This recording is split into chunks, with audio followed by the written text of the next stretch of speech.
Salam suksma ahli dharma.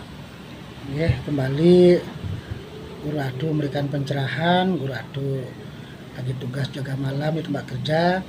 Secara lahir Guru Adu pekerjaannya adalah security. Kerjaannya 3 shift di hotel, di villa dan hotel. Villa namanya The Akasa Villa, dan hotel karena ada hotelnya. Waktu saya lahir kerja di sini dari 2008, tepatnya 8 Oktober 2008. Ya, kerja di hotel di sini sebagai security karena kebetulan Guru Adu basicnya memang security. Dulu di Jakarta juga kerja di Matahari, jaga di supermarket juga security, dan juga merantau ke Bali. Pertama sekali kerja di Denpasar juga security, menjaga villa dan juga menjaga rumah bos dulu. Dan juga Guru Adu dulu pernah saya lahir awal-awal bos secara pribadi, ada bos orang Cina punya pabrik sepatu di Bekasi. Dia minta pengawalan pribadi dari Guru Adu kemana-mana pun dulu.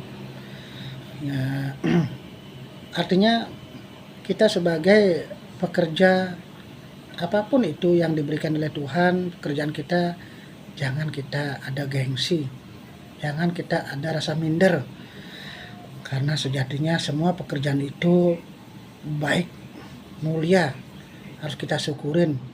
Yang penting kan halal, tidak pekerjaan yang melanggar hukum atau yang mungkin pekerjaan yang bikin orang lain rugi akibat pekerjaan kita.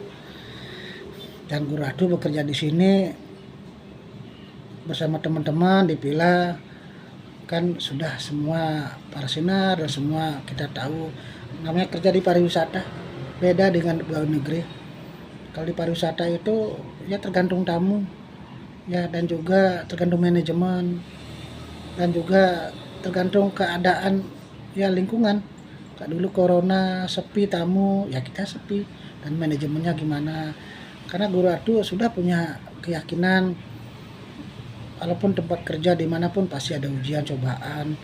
Kita kalau dari segi hasil seberapapun hasilnya kita tetap syukurin ya, karena itu sudah rezeki kita.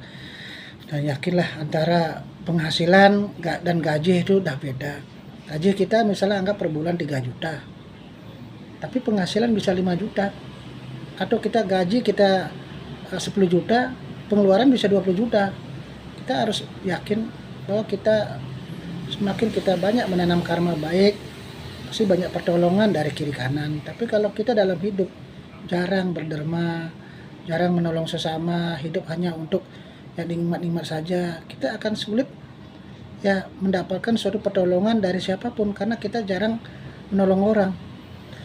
Kan menolong orang itu kan banyak cara, tidak selamanya bentuknya materi. Kan kita bisa memberikan nasihat, tutur yang baik, mungkin berikan spirit, semangat, berikan doa ya, bisa juga dengan materi atau benda yang nyata, tenaga. Yang penting ikhlas sesuai kemampuan dan keadaan, itu akan membuahkan hasil suatu saat yang tidak terduga. Apapun hasilnya itu serahkan pada Tuhan. Seperti Guru Adu bekerja dulu di Jakarta, di Batam, dan di Bali. Kalau dari segi materi saya lahir mungkin ya tidak seperti orang-orang mungkin sudah kadang-kadang kan kerja langsung melejit ke atas, tapi syukurin karena kita punya karma masing-masing. Seperti Guru Adu tadi bilang, kita memang gaji mungkin tidak seberapa, apalagi di pariwisata. Antara orang baru dengan orang lama sama pendapatannya, tidak ada perbedaan. Misalnya Guru Adu sudah di sini 16 tahun, terus datang orang kerja 1 tahun sama gajinya, karena itu di pariwisata. Beda kalau mungkin di pegawai negeri kan ada tingkatan dan tunjangannya. Tapi syukurlah semua itu sudah jalan hidup masing-masing. Kita banyak berserah diri. Berserah diri ini Guru Adu beritahu beda dengan pasrah.